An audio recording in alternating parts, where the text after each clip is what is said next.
Om.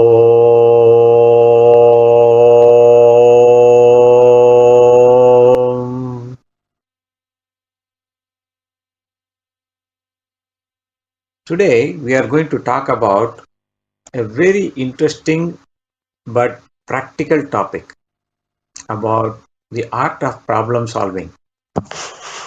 We saw in the last 3 weeks how we could analyze Hanuman and practically take a lot of lessons and we could apply in our lives. Today, the effort is going to be looking at the ultimate Krishna Paramatma. No one avatara has solved more problems in any of the Puranas like Bhagavan Krishna. He reveals us a lot of techniques what we can apply in our lives and how we can incorporate the same thought so that our lives can be better. So the endeavor, before we get deeper into Krishna, we need to get some mindset, some attitude. Every jiva, whether it is an ant or an elephant, whether it is a man or it's a mango tree, has the thought process of having more sukha and less dukkha. And it is important that we understand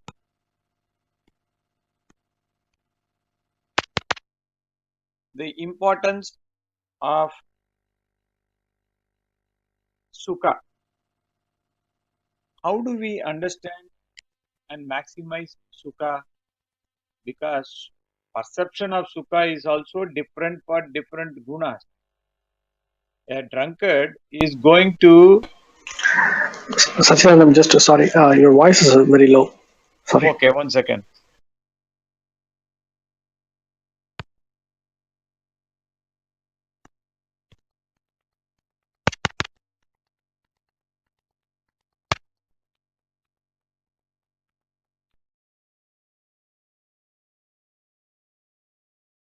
Am I audible now? Yes. Okay, sorry, there was a call that came and it seems to cut the volume. So let's talk about. Good draft. But Okay, hello? Karam is a bit low for me, but okay. Karam is not that Nama சாப்பிடுற அளவுக்கு இல்ல, but it's Hello, fine. Arvind, can you mute yourself, Arvind? I Thank will you. try. Yeah. So basically, every jiva is talking about optimizing more sukha and reducing the dukkha. And when we are trying to chase this game, what we don't understand is every sukha has got dukkha in it, and every dukkha has got sukha hidden in it. But both are temporary. So what the rishis and mahatmas are telling is, don't go chasing after this, the path of prayers, which gives you only sukha and dukkha. You need to make a 180-degree change and make it into a path of shreyas, where you are going to be after shanti and ananda. So the idea is to optimize that ananda anubhava. But unfortunately, we live in a world where we have so many problems. In this problem, one after the other, how do we solve? Now, if we look at Krishna trying to solve the problem, Krishna is way above our understanding, so we cannot connect. So we are going to understand this Paramatma in probably 4 different perspectives. One, you look at the Nirguna Brahman, that Paramatma you cannot understand. All you and I can do is probably meditate. The second aspect is the Ishvara aspect, where Bhagavan is understandable, but it is shrouded in Maya. So maximum we can do is just pray. Then the third dimension we can look at is as an avatara. The avatara leelas, especially of Krishna, are way too many, and we cannot even relate. We cannot dance on the Kalinga, or we can't understand how he lifted Govardhanagiri, nor can we understand how on day 2 or 3 he took poison from Putana. So all we can do with this avatara is we can have bhakti. Then what do we do? There is a fourth overlooked dimension. Looking Bhagavan as an exalted human being, because he has so many great qualities and he sets the standards so high. So that is something which we can relate and we are striving to aspire for. And right now what we are going to do is we are going to just focus on Krishna as a human being, because we can relate, we can translate, and we can copy and emulate. Now, eventually, the goal is to take each incident, maybe not the upcoming week, but in the weeks to come, and take each incident and study it for an hour. But today, what we are going to do is we are going to do a quick, concise biography of Krishna and try to relate it from a human dimension. So that is the foundation we are going to have today. Okay. Now let's take the first problem that everyone knows. Krishna was born with an identity crisis. He was born with a threat on his head even before he was born. His predecessor, 6 brothers, were killed.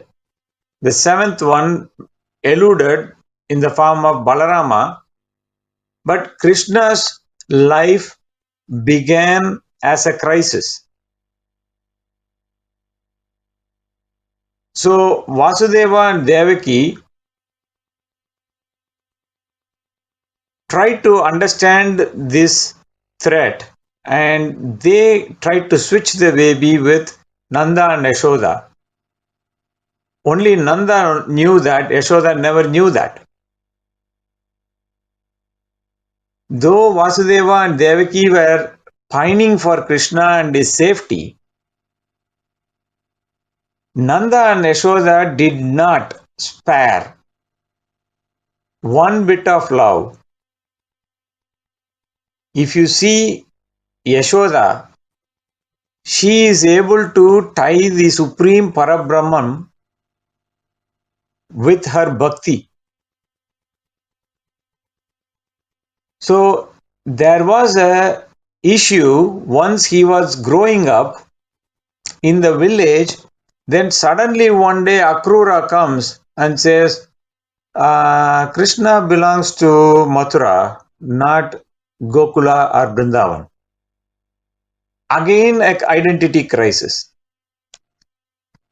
So what is our relatability here? What is that we can take away here? What we need to understand is, what is our real identity? Like a couple of days ago, somebody asked in Q&A, similar question. Is our dharma coming from the environment where we are in? No. Our dharma is the root from where our identity comes. And our dharma gets expressed in the form of our guna and karma. So, our real identity is the dharma we follow. Now, the dharma we follow doesn't mean what religion we follow. The dharma we follow is what are the gunas and karmas we exhibit. So, when Krishna was there as a villager, he blended according to the environment and he played that role. When he was just born, Vasudeva and Devaki prayed to him and said, if you have this four-armed form, anybody can find you. See, they understood it was Bhagavan, but the Maya aspect kicks in and they think that Bhagavan will be harmed. So, satisfying even the parents, he hides the four-armed form and lets the drama play out. So, wherever Bhagavan goes, he blends in. He went in to Gokula and he blended with Gopas and Gopis, with the cows over there and the calves over there. So he completely blended into that nature. So we have to understand that our dharma is our real identity. Don't let artificial other things to destroy or taint your identity. The second information when we are talking about identity is the stolen identity of Krishna. Many years later, there was a guy called Poundraka. He called himself as the real Vasudeva and he challenged Krishna. And he asked Krishna to have a battle. And needless to say, Krishna accepted it and he killed him. But what is that got to do with us? What is our real nature? Our real nature is Sat Chit Ananda. But there is a thick veil or avarna that is shrouding it, and we think I am the body, I am the intellect, I am the buddhi, I am the prana. So we keep mixing up all the things. We keep saying like, no, my family, me and my family, that's what my identity is. My religion, my community. No, they are not the real identity. So we need to understand the inner Poundrakas that are robbing us of our real identity and deal with them. It is imperative that we deal with the same firmness like how Krishna dealt with the external Poundraka. The third problem we all run into our lives. Now, these are all problems we also have. It's not like Krishna has these problems, right? We encounter these problems also. Now, we are looking at Krishna and Krishna Avatara with a certain lens and trying to make connection with his human dimension. So there was a time, next problem Krishna faced, or one of the problems Krishna faced was defamation. Krishna had a lot of defamation during a lot of times. When Krishna killed Kamsa, his father-in-law, Jarasandha, who had two daughters, Asti and Prapti, they went and cried to him that Krishna killed my husband, our husband. So Jarasandha came and attacked Mathura 17 times. In Mahabharata, both sides, Pandava and Kaurava, put together, they had only 18 Akshaunis of army. But Jarasandha every time brought 23 Akshaunis. And Krishna would kill everyone except Jarasandha and send him back. He would again go back, raise another 23 Akshaunis, come back. Don't ask me why 23. That you should ask Jarasandha. Why he didn't increase that number or change the strategy is beyond me. But that's what people with tamas do.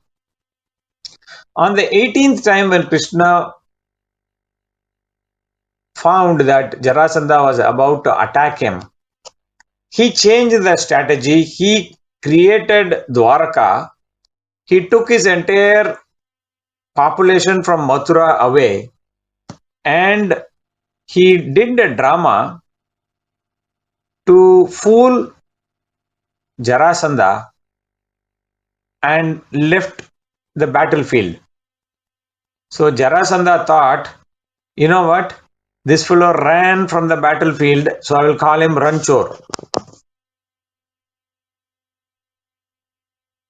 So Duryodhana also and also Shishupala, they used to call Krishna as Gopala. Gopala means like cowherd. You country brute, village guy. In a condescending way, they called him Gopala.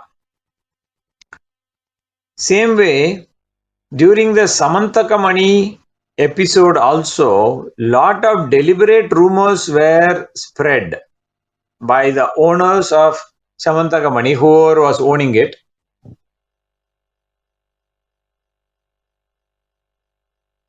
that when it went missing, also with the death of the guy who owned it, right? So there was a lot of rumor that was spread that Krishna was behind. It went to such an extent that even Balarama had suspicions. The rumor mongering went to such an extent that it started affecting Krishna's normal life. So Krishna had to adopt different strategies. Now let's look at what he did with Jarasandha or Duryodhana. Now Jarasandha and Duryodhana were very, very inferior when compared to Krishna's prowess. If he thought, he could have just killed both of them in no time. But he extended that extra grace to them that they could continue to live that much longer. Right? So for every situation, we don't have to demolish all our enemies and bullies and things like that, not literally, but also figuratively speaking. But sometimes ignoring them may make sense. If Jarasandha, who got defeated 17 times with 23 Akshavani, could not understand Bhagavan's Leela and calls him Ranchor, how is it gonna stick? So sometimes if a drunkard comes and calls us bad names, we don't have to get perked up. We don't have to pick a quarrel with him. We can just ignore and move on. Even in the case of Shishupala, Bhagavan kept that extension of his grace. So the first technique we have to adopt is we have to see if we can be graceful even when we are showing aggression. It is very important. But when it came to rumor mongering, that kind of defamation, it is a totally different approach. Krishna thought that he wanted to nip it in the bud because the rumors can take a life of their own and they can create all sorts of problems. It doesn't matter. It starts as a lie. You can see how many break India forces deliberately spread some lie, and after a while, because they keep repeating it, it becomes almost like, okay, I think it may be true. So sometimes these kind of issues we cannot close and turn a blind eye. We must challenge them and we must demolish them. So there are two different strategies here. If it is with individual people, we can choose to ignore. But if it is with something that destroys our reputation and our functionability in the society, then we must address it with great importance. The other issue is, how many of us have problem after problem after problem after problem? That's the same thing. Krishna's problems never ended. Just take Jarasandha. 17 times 23 Akshaunis. And people in Mathura were tired. Though every time Krishna and Balrama would go and destroy with least damage to their side, it still meant a lot of discomfort. So sometimes what happens, we have to make radical changes. We can't go with the same cookie cutter approach. There is also another interesting conversation that happens between Balarama and Krishna. The very first time Balarama catches hold of this Jarasandha, he ties him with rope and he keeps dragging him like a whatever, right? And then he was ready to kill him. Krishna says, stop, let him go. Balarama is totally confused. Why are you letting him go? Because in Bhagavatam, it says, Karya Chikirshaya. Krishna had such a focus on what he wanted to do that he was thinking outside the box. He did the entire Krishna Leela time when he was a small boy. He let one by one all the asuras come, and onesies, twosies, it was not a problem. But when it came to Bhubara Harana, Krishna could not do that. He can't go everywhere and he didn't want to do that. He wanted to use the organization skills of Jarasandha, who had one mission: get all the people, give them training, give them weapons, give them food, give them motivation, and make them come. And he had to have such a big motivation that he had to make them all believe that he can win this time, and last time was not a lost cause. Right? So think outside the box. Don't keep looking at your life problems with the same prism. When you keep looking at it with the same prism, you can probably work it out differently, but sometimes you will have to change the tune. And that's exactly what Krishna did. He teaches us to approach problems, even if it is the same problem, mix it up. Try different solutions, try different ways of thinking. It's important. Then if you look at Krishna's life, the first thing anybody will say, even if they are a non-believer, first thing they are going to say, life is not easy. Krishna's life is not easy. But whether we acknowledge Krishna's life was not easy or not, we will also say our life was not easy. Our life is not easy. You don't know what all I am going through. You ask anyone, they will say like, my problems are bigger than yours. So you look at Krishna's life, you see, though the child was born, wave after wave after wave of all asuras came. Putana came, Sakatashura, Trinavarta, Vatsasura, Bakasura, Agasura, Denuka, Pralambasura, Keshi. Like you can go on and on and on. Ultimately, it was Kamsa. But by the time the game was not over, after that, new chapter started. So, if you just looked at the childhood alone, it was not an easy ride. So, the main thing is what? Krishna teaches us to have a right attitude. How will you have the right attitude? If you are grounded in Dharma, you will have the right attitude. If you are not grounded in Dharma, you are not going to have right attitude. Simple. So, what we need to understand is we have to not only be grounded in Dharma, but we also have to follow Dharma, we also have to protect Dharma, and we have to maintain the Dharma ecosystem. That's what we understand from Krishna, right? Because the Dharma you and I protect is in turn going to turn around and start protecting us. So it is important to understand that. Okay. Now, there will be special situations in our life, right? We all have special situations in life, right? So, like in case of Krishna, his first and primary queen, Rukmini, even she did not make life easy for Krishna. Tomorrow evening marriage, she catches hold of a Brahmana and says, urgently go to Krishna and tell that he has to abduct me and marry me. And she also said that he has to come, this is the plan, and all these people have to be defeated, and we have to do this. Even Rukmini was not making life easy for Krishna.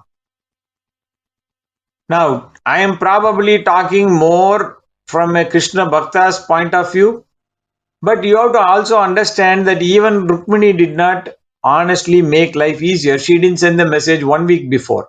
So if you have to come from Dwaraka to Nagpur today, if you are catching a train and coming, it's still more than overnight distance. It's not such an easy distance, right? So the more we will talk about the secrets of Rukmini Vivaha maybe some other time. So the more important thing here is when our loved ones are counting on us, that is not the time to tell, hey, Rukmini, you know what? If you had told me last week, I could have accommodated you. This last minute request, I can't come. What do you think? I can come like that speed? So sometimes what happens, we land into problems in our own lives in an unexpected way. And we have a lot of people depending on us, counting on us. So at that time, we can't be looking at our own limitations in a selfish way. We have to dig deeper and connect deep within.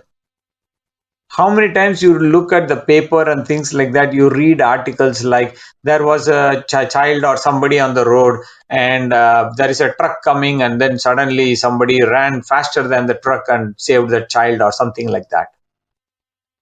Did they start thinking like, hey, you know what, I have never ran that fast and things like that? They don't think about those sort of things. So we have to understand for special situations, we have to rise up to the task. We have to step up to the plate to speak. Then we also have a next situation, but this one is not from Krishna, but maybe we can say from Balarama in the same situation, where we are saying that be prepared for larger problems or complicated missions. So when the Brahmana came, Krishna just took the chariot and left along with the Brahmana. Seeing Krishna go urgently, Balarama had the presence of mind that whenever Krishna goes so urgently, there is some problem somewhere, so I will have to go. So he takes one Akshauni of the Yadava Sena and is matching Krishna's speed because he understands that there is going to be some situation, which obviously happens because when Krishna takes Rukmani's hand, or rather Rukmani makes Krishna take her hand, let's put it that way. That's what happened, right?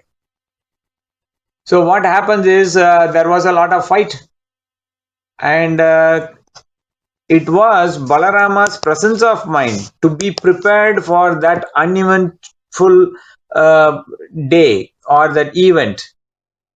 So are we preparing ourselves in life for that? Are we keeping a what is it, like a small pot of emergency fund for the rainy day to speak? Are we keeping what is it, like a buffer for our health or whatever? Are we doing anything to that effect with a little bit of forethought? That is the bigger question.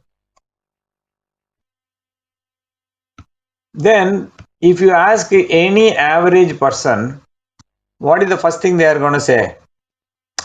You don't understand my problem, my life has problems, that they will tell. But shortly thereafter, majority of their problem is what? Family problem only. You don't understand my family. My family is so special. I got all the special problems. Now I'll give you a sample of what Krishna's problems were. And now you will say my family is a lot better. So, of course, Krishna's mama only wanted to kill. We already saw that. But let's fast forward to Krishna's later time. Balarama, what is it, like the Rukmini had a brother called elder brother called Rukmi. Krishna was about to kill him. When Rukmini came along with Krishna, he chased with one Akshauni and he got defeated black and blue.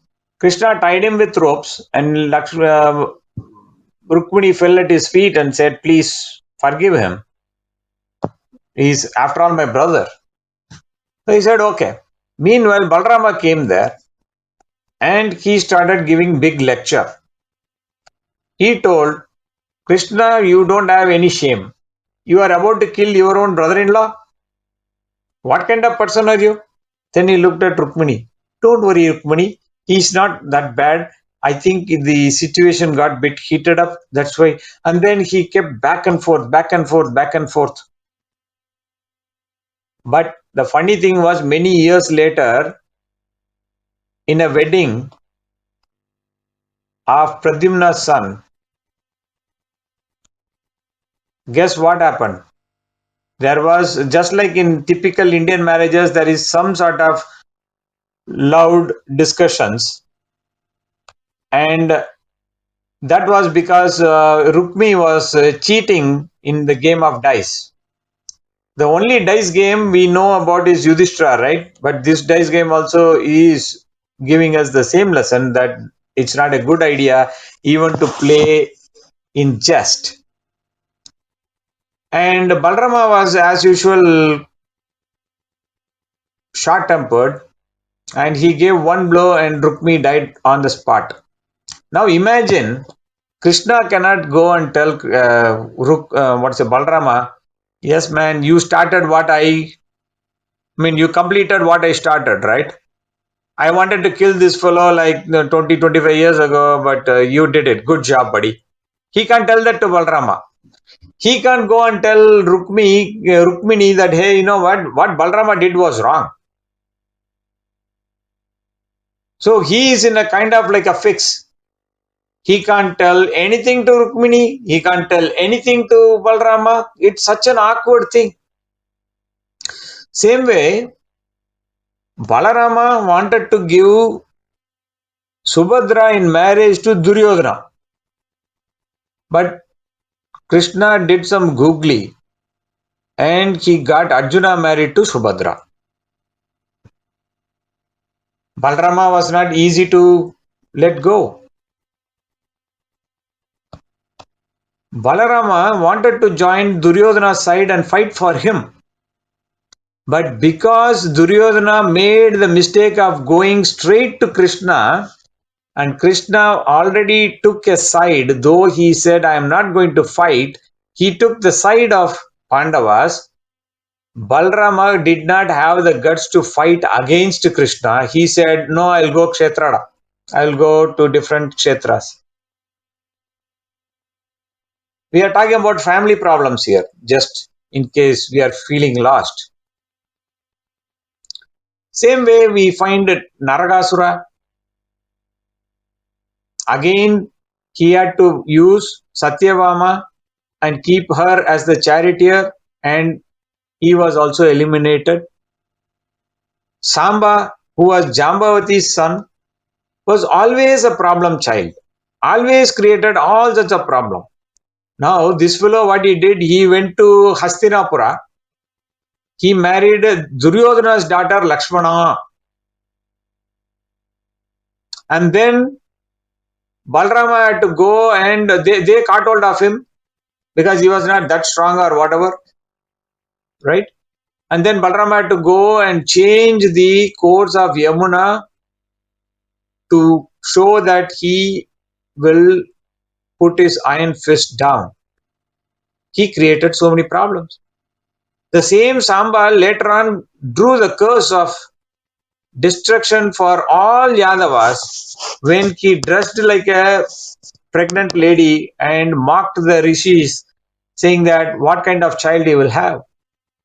Imagine, this is Bhagavan Krishna, but look at Samba. Is that even a good example? So that tells us one thing, even if it is Bhagavan's avatara, even his own children need not have to follow his standard. We don't think that deep.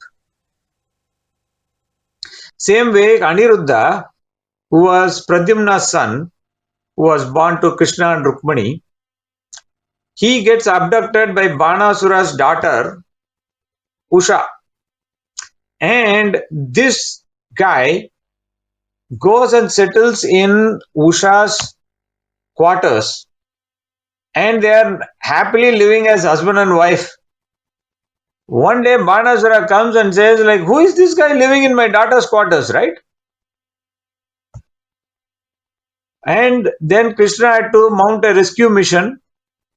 And in Bhagavatam, there is a incident that is mentioned. Banasura has a blessing from Shiva that in case he is attacked, Shiva will bring all his forces to support.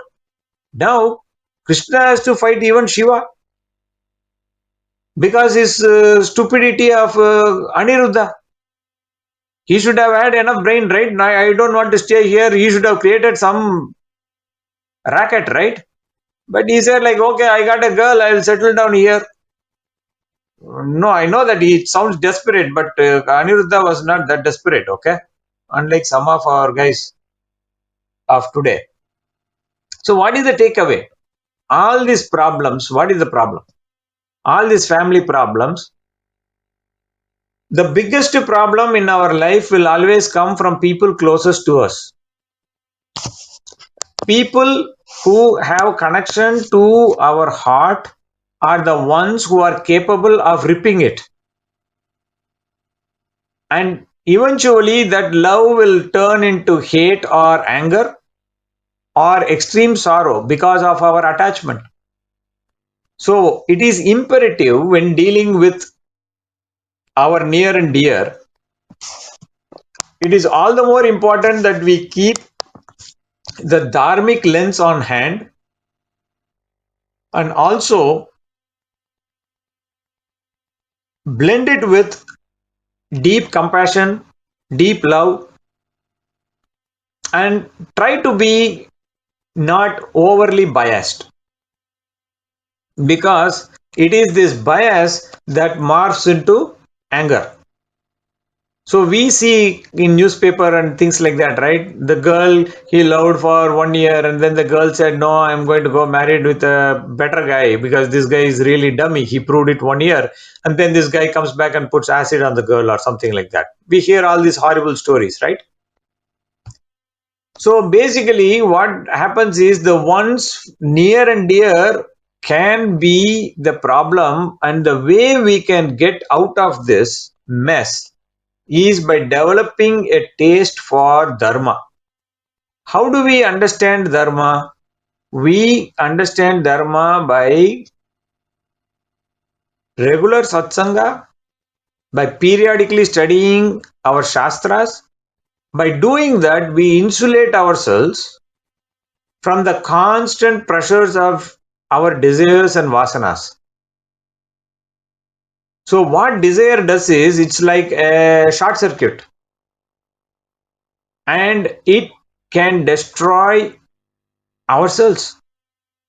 So, the imperative thing, the important thing that we can learn from Krishna handling the family problems is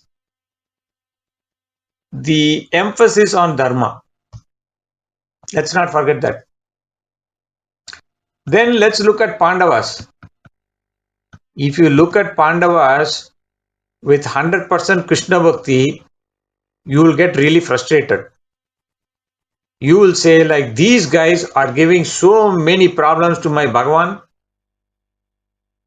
But you also have to understand the Pandavas had, not that they didn't do mistakes, they did do mistakes.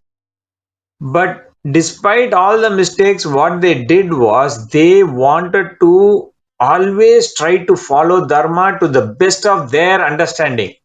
If there was a flaw in their understanding, they will seek out and say, okay, I made mistake, let me do course correction. This one quality was the reason why Bhagavan was permanently settled with them. Once we see Krishna enter the scene with Pandavas, he is permanently camped with them. You find very few instances where Krishna is going back, doing this or doing that in Dwaraka. For any reason or no reason, he wants to come and be with the Pandavas. The same thing happens when we try to follow Dharma. Of course, the Pandavas went through so much problems, so many problems, that probably they are next to Krishna when it comes to facing the problems. But what Bhagavan did was he offered to be the friend, philosopher, and guide, and even be the primary support during the Mahabharata war for only one reason. In the same way, if you look around our life, there are a lot of people struggling to follow their dharma. So, if we are in a relatively stable grounding in dharma, we have to reach out and help our brothers and sisters. Because understand that dharma at any time is always a fragile ecosystem, and more so of today. So let us understand that when we chase dharma, Krishna will start chasing us. We don't have to do anything special. When we start following dharma, Krishna is busy behind, ahead, beside us. Then, if you go and take a poll of people, they say, like, hey, you know what? Nobody listens to me. How many of you know what I'm saying about? You ask your spouse, most spouse, that's the first complaint. My spouse never listens to me. My children don't listen to me. My parents don't listen to me. My boss doesn't understand me. Nobody understands me or listens to me. Right? But let's look at Krishna's life. It's okay to understand that Duryodhana, Dhritarashtra did not understand. Okay, because they are bad vasanas. They didn't want to understand. That is fine. Understood. But if you really look, even Karna did not listen. For that matter, even the Bhishma and Drona also did not take a stand because they could not break through their artificial interpretation of loyalty and side with Krishna. But let's see what happens to the biggest friend of Krishna, Arjuna. Did he follow what Krishna said? Krishna tried his best to explain Bhagavad Gita. He showed him Vishwarupa Darshana.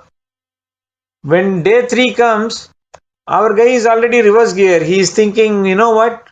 I don't want to kill Bhishma. You know what? I will use less powerful arrows. Krishna got pissed off. He said, like, dude, you come to a battle.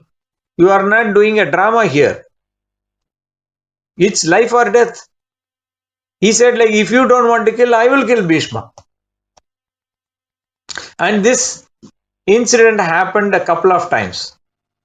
And then finally, on the advice of Krishna, they go and talk to Bhishma and follow his own advice, and then they eliminate him. And then on day 13, when Abhimanyu was butchered in a very cowardly fashion by the Kaurava army, including the so-called fake greats like Karna, who attacked Abhimanyu from behind, which is against all Yuddha Shastras. This is despite the fact that he was beaten black and blue by Abhimanyu. Okay, before. Now, when Arjuna came to know that, he didn't ask Krishna who is his charioteer, whatever. He said, if I don't kill Jayadratha by next day, I will jump in fire. Are? Did you even understand what kind of problem you are running into? You can say that I will kill him in the next few days, but he set up a tall order. Now Krishna had to do so much amount of circus before he could make that happen. So even whatever he told, he didn't listen. On day 17, in Karna Parva, you can see there is a separate article I have written for most of these things. There are separate articles I have written. So what happens is, in Karna Parva, when Yudhishthira is frustrated because he was one arrow away from being killed, and thanks to Salya, his uncle, who is playing the other side, he escapes. So when Arjuna went to see if he was alive or dead, he didn't even know that. Yudhishthira is totally in a frustrated mood. He says, like, come on, why are you coming and hiding when Karna is busy killing my army? Are you afraid of Karna? Give that Gandiva to somebody. Give it to Krishna. Let him take care of it. Now this fellow got irritated. He said, I'm going to kill you. He was ready to kill his own brother Yudhishthira. And then Krishna had to do so much. So at every step, he didn't even remember what Krishna had told in the form of Bhagavad Gita. And many months later, he goes to Dwaraka and he tells Krishna, Krishna, you know what? I know you told about this Bhagavad Gita. Guess what? I completely forgot it. Can you please give me a Cliff Notes version? Can you give me a concise version? He said, okay, it will not have the same emphasis, but he still gave Anugita to him. So my point is, Krishna was telling all great things, but even his greatest bhakta, Arjuna, did not follow it. So when we say that nobody listens to us, it's like almost a joke. So what is the message? The message here is to caution us.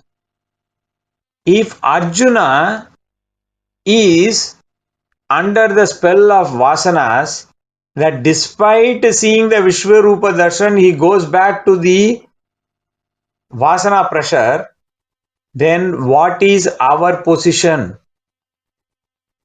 So beware of vasanas is the message. So we have to understand that we looked at different perspectives of Krishna's incidents. Let's try to quickly summarize them so that we can have some take home bullet points. First thing we get from Krishna is live in the now. The now is the only reality we have, right? Now is the only reality we have, and we got to focus on the now. Sometimes what we do is we understand our past is very powerful, and we try to look at the past, or sometimes we look at the future and fantasize about it. And by fantasizing about it, what we do is we lose our focus. So it is very important that despite all our situations, we have to focus on our now. No matter what happened in the past, no matter what we plan in the future, we have to focus on the now. Second thing we also saw is to try lateral thinking. Think outside the box. Don't be always thinking in same pattern. When Mathura was getting attacked repeatedly, Krishna thought of Dwaraka. So try to look at different perspective. I am going to pin an old article that captures the essence of what I am talking today here for people who are interested in looking at a written form. Some people like to read it. Of course, this talk is being recorded and it will also be on our Sanatanam Varivom YouTube channel. And it's also going to be on the replay, however long Clubhouse keeps it. So the other thing is achieve more, try to be more efficient. When 18th time Jarasandha was attacking, Kalayavana was also trying to attack Krishna at the same time.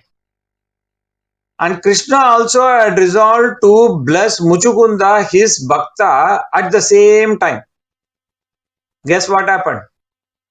Krishna took care of all three things in one stroke. This is called efficiency. Same way, when he was busy fighting with Salva, Draupadi's Mana Samrakshana was also happening. Of course, it was the power of his name that protected, but nonetheless, it is Bhagavan only. So we see examples of Bhagavan trying to multitask, not just do one thing. We saw earlier last week when we saw Hanuman, when he went on a search mission for Sita, he didn't just do one thing. He not only detected Sita, confirmed her identity, but also spoke with her, encouraged her because she was in a very depressed state of mind. And not only that, he went and tested the strength of the Ravana army. He went and met with Ravana. He tried to advise him. And then he also set fire to entire Lanka to teach them a lesson. And he came back after confirming Janaki was safe. This is called achieving more. In our life, instead of solving one problem, one solution, we need to look at one problem, multiple solutions. or one situation can I come with multiple outcomes favorable in my case, right? The other issue we learned from Samantakamani episode is don't let problems grow. Understand some problems start small, but if you don't respond in time, it is going to balloon out of proportion. Another problem we also understood is don't use a cookie cutter approach. If all you have in your toolbox is a hammer, don't keep hammering wherever screwdriver is required or a cutting plier is required. Try to have different solutions. He eliminated all the asuras who were attacking him in Gokula in one fashion, one on one. But when he came to Kamsa, he didn't wait for him to come. He went and changed the strategy, go and attack him, right where Kamsa was. Same way, he used 17 times one formula that worked. Why change when it works for Jarasandha? But 18th time, there was a variation. Same time, Kalayavana is also coming. So it's not going to be an easy task. And the citizens of Mathura were getting unnecessarily tasked. So always have an open mind when you look at problem solving. Don't look at the same pattern. Same way, you need to know when to give that extra time. For Jarasandha, he gave that extra time because he knew that Bhima is born to kill him. And also, same way, Krishna, when he was born as a baby, he said, like, okay, let me grow my strengths. Let me go and spend some time out in Gokula. So he went there to grow his strengths in the sense that he had other tasks to do. He spent time with Gopas and Gopis and he helped them to go to a higher state of experience. But nonetheless, for us, it is like there is a time to grow your strength and there is a time to demonstrate our strength. If I put you in ring with Mike Tyson, that is not the time you start your training. The real training happens outside the ring. So when life puts you face to face with Mike Tyson, you are ready. Then also understand our actions have consequences. Understand that. When Krishna was focused on only killing Kamsa, what was the unintended consequence? He let loose Jarasandha, who brought waves of attacks. So same way, when the false Vasudeva, Paundraka, was killed, along with his friend Raja of Kashi, his son Sudakshana, he went and did some abhichara mantras using some black magic. He sent a fiery creature called Krityai that is born out of Dakshinagni of Shiv Bhagavan. And that had consequences. So understand that every action we do have consequences. So it takes a few minutes to understand the big picture. Hey, if I do this, other things are going to happen in life.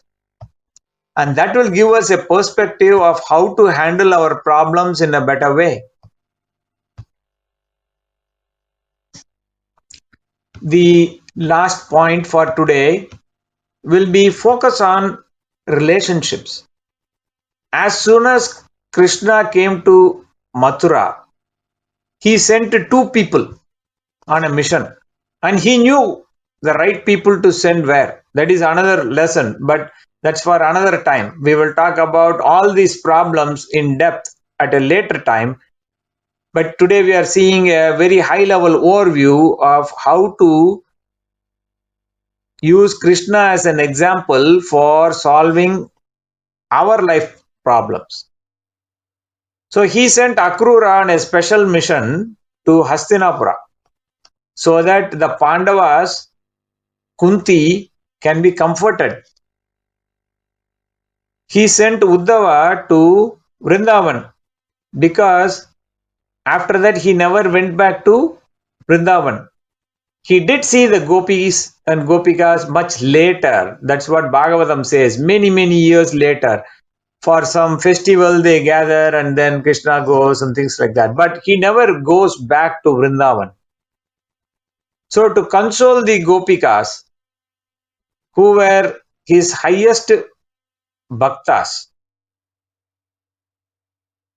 he sends Uddhava. Same way, he was very concerned about Rukmani. And it is important to understand the way he jumped onto the chariot and he went on a fast track to support Rukmani. The same way, whenever the Pandavas wanted, he jumped onto that and he went. So it is important that we focus on our relationships, especially the ones who are dharmically connected with us. And it is important to do that. So what I would say is we took a different approach today to look at Krishna's life. We tried to connect with Bhagavan and Bhagavan's human dimension. The only way we can come close to that is by elevating our own qualities.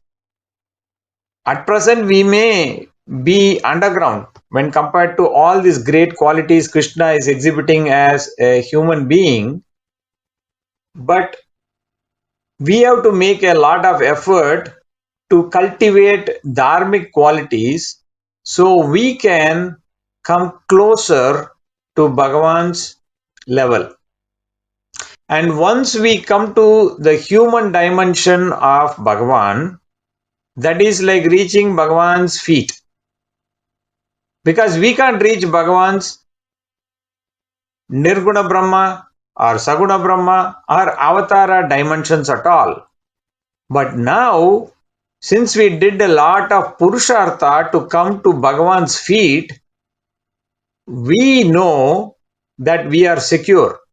We know that Bhagavan is going to elevate us and give us a deeper insight to his other dimensions, because he is going to make use of that sattva guna we have cultivated in the process of doing this purushartha, and he is going to help us to get a better understanding, better bhakti, better saranagati, better jnana.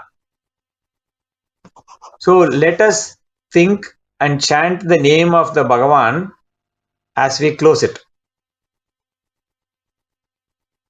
Hare Rama, Hare Rama, Rama Rama, Hare Hare, Hare Krishna, Hare Krishna, Krishna Krishna, Hare Hare, Hare Rama, Hare Rama.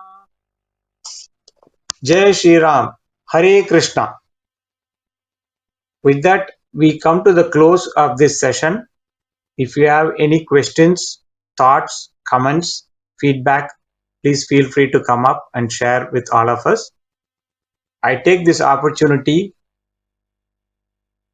to thank all the Bhagavatas who gave this wonderful blessing to think about Krishna and recount some of his leelas so that we can profit from such a wonderful experience.